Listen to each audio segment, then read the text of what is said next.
అందరినీ కూడా దయచేసి కూర్చోవలసిందిగా కోరుతున్నాం. అలాగే ఈరోజు ప్రమాణ స్వీకారం చేస్తున్నటువంటి జిల్లా గ్రంథాలయ సంస్థ గ్రేడ్ 1 స్టేజ్ మీద మాజీ కార్పొరేటర్లు ఎవరిని ఇబ్బంది పెట్టకుండా ప్లీజ్ అందరూ దిగవలసిందిగా కోరుతున్నాము. ఈ ప్రమాణ స్వీకారాన్ని ఇప్పుడు మీసాల ప్రకాష్ గారి మీసాల ప్రకాష్ నేను తెలంగాణ ప్రభుత్వంచే ఏర్పాటు చేయబడిన వరంగల్ జిల్లా గ్రంథాలయ సంస్థకు తెలంగాణ గ్రంథాలయ చట్టం 1960లోని సెక్షన్ 10 ప్రకారంగా చైర్మన్గా నియమితులైనందున పదవీ బాధ్యతలు స్వీకరిస్తూ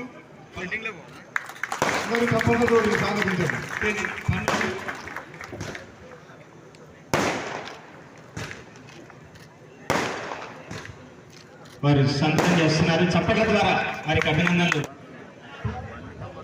మాజీ కార్పొరేటర్ రామదారు యాదవ్ గారు మాట్లాడవచ్చు. స్వీకారం చేస్తున్న మీసాల ప్రకాశన్న గారికి ప్రమాణ స్వీకారాన్ని ముఖ్య అతిథిగా చేసిన మా దేవుళ్ళు గుండా దంపతులు, తెలంగాణ రాష్ట్ర దేవాలయ అటవీ పర్యావరణ శాఖ మంత్రులు గౌరవనీయులు గుండా సురేఖ మేడం గారికి మరియు మన సామాన్య గారికి, రాజమణి ధనంజయ గారికి, లక్ష్మీ గారికి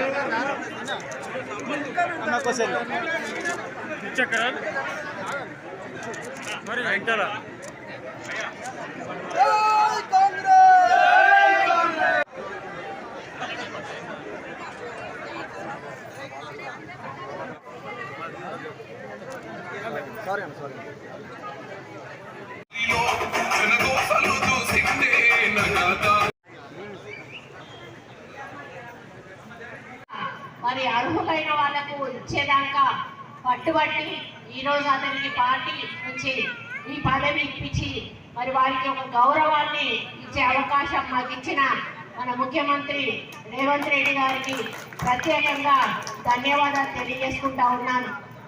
మరి ఈరోజు కాంగ్రెస్ పార్టీ కోసం పనిచేసే ప్రతి కార్యకర్త కూడా మరి ఎంతో కొంత ఆశపడతారు, కానీ అందరికీ కూడా అవకాశాలు రావు. ఇద్దామన్నా కూడా మనకు పదవులు ఉండవు. కాబట్టి నేను ఒకటే విజ్ఞప్తి చేస్తా ఉన్నా, మరొక మీసాల ప్రకాశాన్నే కాంగ్రెస్ కోసం పనిచేసిండా, మేము చేయలేదా అనేటువంటి ఆలోచన దయచేసి మీలో ఎవరికి కూడా రాకూడదు. ఎందుకంటే మన దగ్గర ఇవ్వడానికి ఇంకా పదవులు ఏమీ లేవు. కాకపోతే మనం ఈరోజు డివిజన్ అధ్యక్షులను వేస్తూ ఉన్నాము, ఇందిరమ్మ కమిటీలు వేస్తూ ఉన్నాము. ఇట్లాంటి బాధ్యతలు మీకు అప్పచెప్పినప్పుడు అవే మీరు రెస్పాన్సిబిలిటీగా తీసుకొని పార్టీ కోసం మీ డివిజన్లలో, మీ బ్లాకులలో ఈరోజు ఎన్యూమరేషన్ జరుగుతూ ఉంది. వాటిలలో పూర్తి స్థాయిలో పాల్గొని మన ఓటర్ల సంఖ్యను పెంచి మరి మనకు వచ్చే ఎన్నికల్లో మెజారిటీ వచ్చే విధంగా సహకరించాల్సిన పూర్తి బాధ్యత మీ అందరి మీద కూడా ఉంది. మరి ఇక్కడ ఇంకొక మాట కూడా చెప్పాలి, ఎందుకంటే ఇక్కడ నవీన్ రాజ్ చాలా కష్టపడతాడు. డైరెక్షన్స్ తీసుకొని వాటిని సాల్వ్ చేస్తూ ఏ డివిజన్లో కూడా మరి పార్టీలో అందరూ కూడా కలిసికట్టుగా పనిచేసే విధంగా ముందుకు నడిపిస్తున్నటువంటి తెలియజేసుకుంటూ మరి ముఖ్యంగా చెప్పాలంటే ఆ కనకదుర్గమ్మ ఆశీస్సులతో, మా కొండా దంపతుల సహకారంతో, మన గోపాల్ నవీనారాయణ సహకారంతో ఈరోజు ఈ యొక్క గ్రంథాలయ చైర్మన్గా నన్ను నియమింపజేసింది. మరి ముఖ్యంగా ఏంటంటే గత 36 సంవత్సరాల నుండి యూత్ కాంగ్రెస్ జిల్లా ప్రధాన కార్యదర్శిగా, ఉమ్మడి ఆంధ్రప్రదేశ్ రాష్ట్ర యువజన కాంగ్రెస్ ప్రధాన కార్యదర్శిగా, జిల్లా కాంగ్రెస్ నాయకులుగా, పిసిసి సెక్రటరీగా కూడా కొనసాగుతున్నా. కాంగ్రెస్ పార్టీ కోసం 36 సంవత్సరాలు ఎంత చేసినా కూడా ఆ ప్రభుత్వం లేనప్పుడు పోరాటం చేసినప్పుడు కూడా ఎవ్వరు కూడా సహకరించలేదు, గుర్తించలేదు. మా కొండా దంపతులు వచ్చిన తర్వాత అంతకుముందు షాయంపేటలో కానీ, పరకాలలో కానీ, వరంగల్ తూర్పులో కానీ వారి సహకారంతో ఇలా తూర్పు నియోజకవర్గంలో ఉంటే ఆ కాన్స్టిట్యూన్సీలో షాయంపేటలో, పరకాలలో ఉన్నప్పుడు వారు ఇక్కడికి రికమెండ్ చేద్దారని అప్పుడు చెప్పడం జరిగింది. అయినా కూడా మా కొండా మురళీధరరావు గారు, మా కొండా సురేఖ గారు అప్పుడు రికమెండ్ కూడా చేయడం జరిగింది.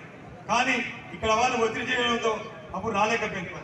వాస్తవంగా మా కొండా దంపతులు పట్టుబట్టి ముఖ్యమంత్రి గారితో కానీ, వేం నరేంద్ర రెడ్డి గారితో కానీ, ప్రభుత్వంతో పట్టుబట్టి చాలాసార్లు పట్టుబట్టి ఈరోజు వరంగల్ తూర్పు నియోజకవర్గానికి జిల్లా గ్రంథాలయ చైర్మన్ పదవి కోసం వారు చేసినందుకు వారికి హృదయపూర్వక అభినందన చేసి శిరస్సు